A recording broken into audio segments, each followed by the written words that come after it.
All right, hello, Nathan. How are you? I'm good. Good. Hey, welcome to HypeFest 2026. This is exciting. Yeah, it's incredible energy out here. It's been amazing packed. to just I've been saying this before too, just staring outside and just seeing everybody, the new faces coming in here steady too. It's been awesome. Last year I went to some Hyperliquid event at a little Mexican restaurant. Okay. And it was like this small cohort group of people sitting at a table eating tacos, and it was like so much fun. Yeah. This is like, you got large institutions, public companies, some of the largest hedge funds and VCs in the space all walking around. It's pretty cool. Yeah, very cool, very cool. So thank you very much. You're here from Bitgo, obviously, and we'd love to get into a few things here about about Bitgo and what your guys' kind of involvement is here within Hyperliquid.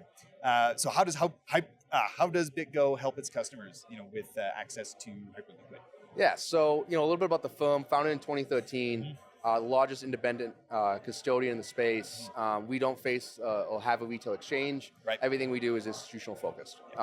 Pioneered the multi-sig in 2013, and that rolled on to what we have today, which is an OCC federally chartered bank in the United States, as well as a range of global licensings overseas.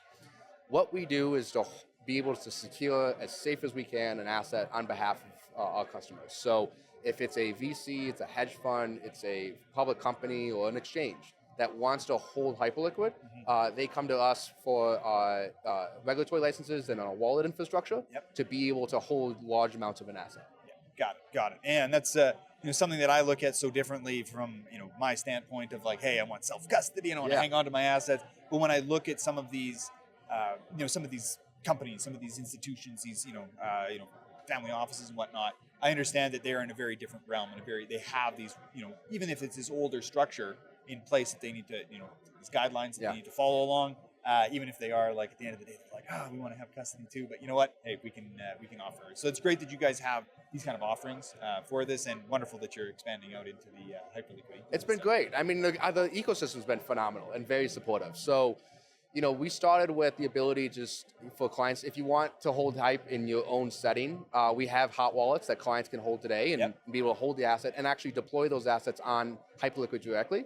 Yeah. But out of our QC environment, which is our OCC charter in the United States, we have clients who, what their risk departments, if you're managing $1 billion, even $5 million for other individuals managing third-party assets, you don't want to hold the keys yourself because there's a lot of risk involved. And to allocate large amounts of capital, you're comfortable with a federally chartered bank. And ultimately, what allows those risk departments and companies be comfortable doing is continuing to allocate to any underlying asset. Yeah. Okay. Gotcha.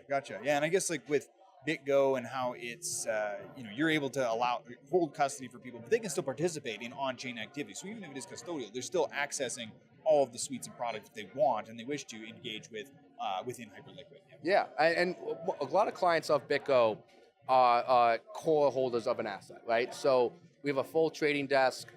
Clients can go, deposit dollars, go long, and also we have derivatives. So if they want to write up covered calls and do different derivative strategies, we can do that as well. So what we want to make sure is we have clients who can acquire an asset and also deploy that asset in whatever ways they see fit, including staking, which we actually now have out of our regulatory environment. So to start, we were just supporting HYPE-EVM and using CoreWriter and some of these other tools. Yeah, wow. We now have clients, as of a few weeks ago, can deploy Hyperliquid into staking, and it's kind of choose your validator and choose who you think is best, as well as some things we're working on behind the scenes. Oh, all right, which is cool. Yeah, very cool, and it's interesting that you can offer that, and that's because of like the core writer and whatnot, and being able to have like that ability to connect from EVM into Hypercore. Yeah. So yeah, it's kind of a special thing that Hyperliquid offers. This ability to kind of tap into that the purpose-built chain. Yeah.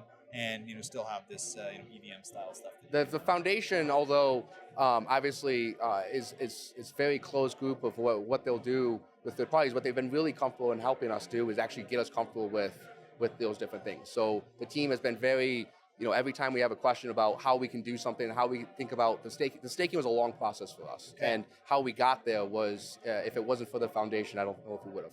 Yeah, amazing. Well, it's wonderful to hear that you're getting that support and that help. I know that the foundation's been great on that side. As far as development and whatnot, and being able to help get people get the access that they're get the get tooling that they need Yeah. and the kind of the answers that they need for all that. So that's incredible to hear that, and that's been a positive experience for you guys too. It's been great. It's been great. So. Wonderful. Yeah, I guess any other future things that you've got in the pipeline or things you can share with us as we move into 2026 and the future here? There's a lot of cool things in the pipeline. Nothing I can necessarily share, but what I'm excited to really actually is to bring here and hopefully continue to allow is, I just had one of the larger VCs come up to me right before I was walking in here, and given what we now can do on the custodial side with staking as well as derivatives, it's getting their teams more and more comfortable with deploying into the asset class. So we're happy to be here. We're happy to support the ecosystem.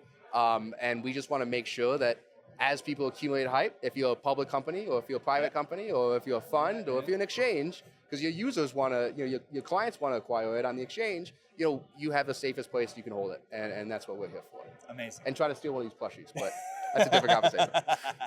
There we go. I think there's going to be a few handed out. This guy's staying here with us. For, I think I got a niece and nephew who might love one of these. There you go. Yeah, they're such a cute little ones here. So we're fortunate to have one joining us with this. So, anyways, thank you very much for joining us today. Thanks for having me. And Hyperliquid. Hyperliquid.